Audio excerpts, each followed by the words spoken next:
Hello there. I would like to discuss the difference in quality and quantity of the content produced on the individual level. What is maximum quality? That's a video into which you got your maximum effort, passion, heart, so to say, also skill. You maxed out on anything you can and put it into the video, and time. You did not you spent as much time as you could in order to polish the video to the perfection. This is the maximum quality on the individual level for the person, for the editor. If they tune certain aspects down, either they are not too passionate about it, they did not exercise all of their skill into it, so they created the video pretty quickly, therefore little time was spent.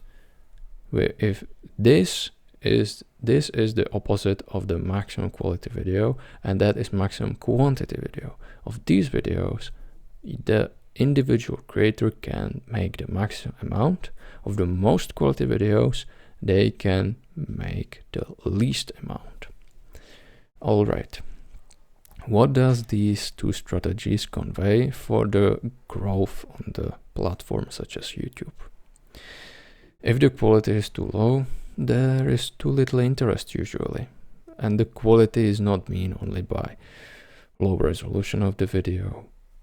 It's just like this, talking to the microphone without any formal preparation or editing, or the screen is freaking static. I don't even have any sort of distraction for the background.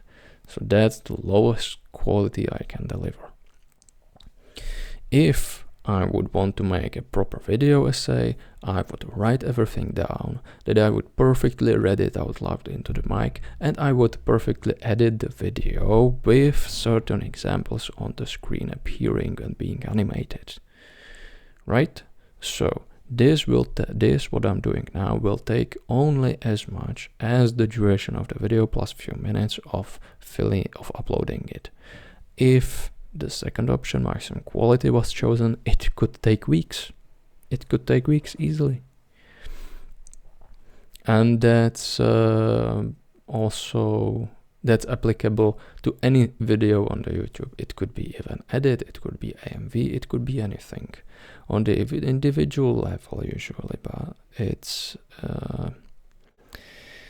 should be recommended for anyone who is interested in the growth and they don't want to burn out to choose some sort of middle ground. Maximum quality should get maximum results like recognition, but it heavily depends on if the video shows audience, what audience wants.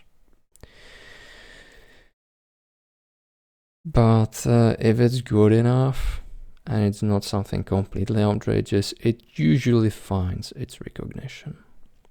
It usually does. On the other hand, people are quite obsessing about their channel being deprioritized when they do not post regularly, and that might actually be a myth, right? Because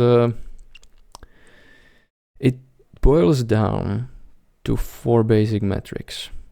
How the YouTube algorithm recognizes a good video. If the video is good and it interests people, they will watch it whole. So the percentage of the whole length of the video watched is one metric. If it gives audience what they want, something pleasant, or they like it, literally they will select like icon. That's the second metric, how many likes. Dislikes nowadays, and maybe it was always not always, but nowadays the dislikes works the way that they are not displayed, but their count is being subtracted from the count of the likes on the video. So it gets lowered, potentially reaching 0 likes, when there are more dislikes. Yeah. And sorry. And the third metric being commenting. If the video is good enough to make people watch the whole length, if they like it and they flip the thumbs up, that's even better. And if they comment, that's even better, because everyone who is employed on the YouTube wants people to watch as much as possible, because that's more opportunity to show advertisement of the products of the companies who are paying to YouTube's existence, basically, for the advertisement. And fourth factor, if the video is successful, usually shares. So these four key factors dictate what is good video in eyes of YouTube. What will reach the most people? What if the channel is monetized? The more people it reaches, the more people are reached by the adverts on the video. And that's how YouTube works. It does not account for if you poured your heart into it, like directly, only indirectly, if the video is good enough to interest people. And if it interests people, it will get good metrics, and good metrics are the signal for the YouTube almighty algorithm if the video is good. And it could also start with if the thumbnail and it also starts with the thumbnail and the title of the video. So that's it. And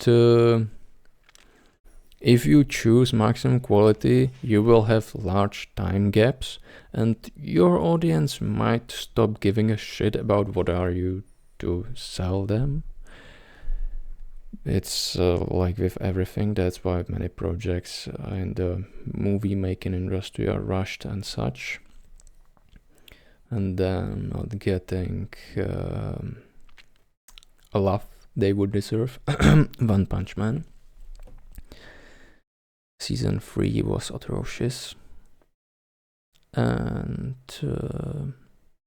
yeah, if you choose the complete quality, it might work out. It might work out. But there is also some sort of skill component into it. For example, in my case, if I would be a skillful talker, I wouldn't need too much preparation. But I'm not that good, and the result is what it is. So, if the maximum growth is the goal, the middle ground is usually the best, with some sort of peaks into the maximum quality from time to time, which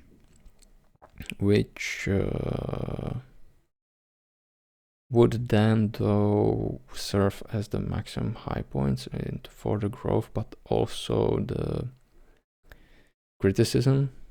But I think it's better to be one hit wonder than no hit wonder.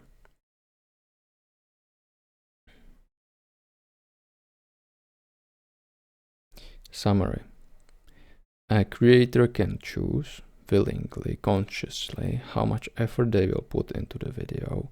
And the best YouTube growth strategy is to spread it not all into the quality, but also hold a little bit back in order to deliver a sensible amount of content throughout the time.